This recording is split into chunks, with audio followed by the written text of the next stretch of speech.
I just came back from the car wash up the street on Manchester. It's one of those automated car washes that put your car on a little track and pulls you through the car wash. My daughter, she first noticed it, but now if you listen, let me push it on the car. Hear that sound?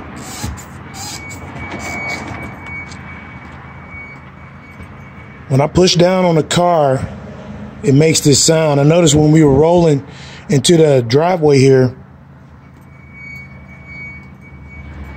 the car was making this sound.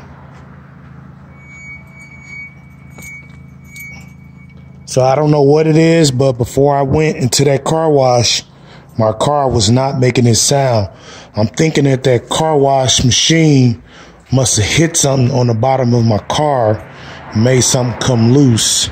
Because I can even, just sitting in the car, moving around, you can just hear it.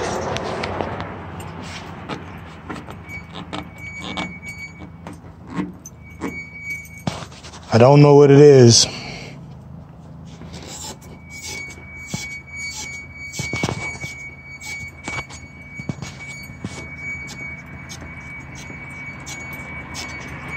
I don't know, maybe something got wet. Hopefully it'll dry out. But I'm gonna check again tomorrow. If not, then I'm gonna go from there and I don't know. See what comes next, how I'll go about getting this fixed.